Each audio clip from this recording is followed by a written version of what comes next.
पिछले 4 सालों में कोई भी मिशन सक्सेसफुल नहीं रहा है। अभी अभी हमने रशिया का मिशन देखा जो वहां फेल हो गया, और जिस पोजीशन पे हम लैंड करने वाले हैं, सॉफ्ट लैंडिंग करने वाले, हम पहला नेशन बनने वाले हैं।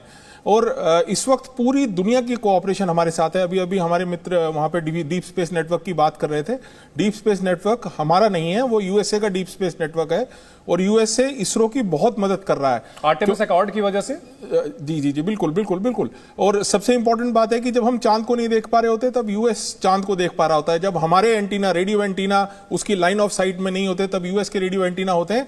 इसके सिवा यूरोपियन स्पेस एजेंसी भी कॉन्टिन्यूसली हमारे दोनों कम्युनिकेटर के साथ बात कर रही है। तो ये मिशन केवल अब भारत का नहीं रहा है जी। मैं अभी सुन रहा था, जब हमारे पाकिस्तान के एक पूर्व मंत्री, साइंस मंत्री, उन्होंने कहा कि ये ह्यूमैनिटी का मिशन हो गया है।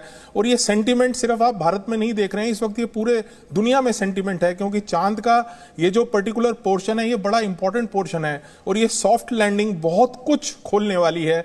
इनफैक्ट 26 अगस्त को जापान ने अपना मिशन अनाउंस कर दिया है, स्लिम नाम से वो मिशन है। हम तो एक बहुत बड़े एरिया में लैंडिंग कर रहे हैं, लेकिन वो बिल्कुल प्रिसाइज 100 मीटर के एरिया में लैंडिंग करने की तैयारी कर रहे हैं। और आज जो कुछ हम सीखेंगे वो जापान के इतना काम आएगा, केवल हमें ही नहीं, दुनिया भर के लोगों को इस मिशन से बहुत फायदा होने वाला है। इसलिए बहुत खास मिशन है। बिल्कुल। निमेश कपूर साहब, अगर बात की जाए भारत को इस मिशन से क्या मिलेगा, सीधे सीधे अगर हम समझना चाहें तो भारत को इससे क्या हासिल होगा?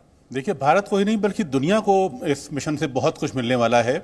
और इस मिशन में जो हमारी कामयाबी है भारत की, उसमें हम जो पानी की तलाश है, क्योंकि बहुत लंबे समय से ये अनुमान लगाया जा रहा है, और हमारे चंद्रयान 1 ने भी इस पानी की पुष्टि की है वहाँ पर, उसके बाद नासा ने भी उस पर मोहर लगाई है। तो अब पानी का हमें पहले तलाश है। उसके बाद नासा चंद्रमा की सतह, जो दक्षिणी ध्रुव है जहां हम उतरने जा रहे हैं, वहां क्रेटर्स हैं और बहुत बड़े बड़े पर्वत हैं, पहाड़ हैं।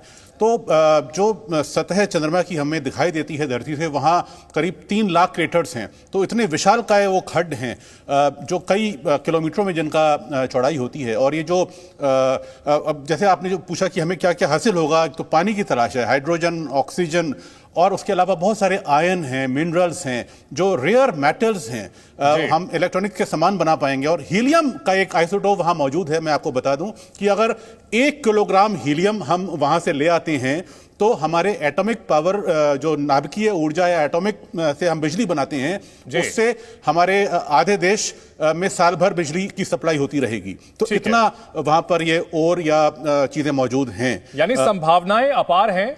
और भारत का जो ये प्रज्ञान है, वहां से जो जानकारियां भेजेगा, इसके आधार पर आगे काफी कुछ तरक्की और की जा सकती है। और इसमें कोई सीमाएं नहीं है कि भारत के लिए यहां से क्या कुछ हासिल हो सकता है। अलग अलग सहयोगी हमारे साथ जुड़े हुए हैं, अलग अलग शहरों से।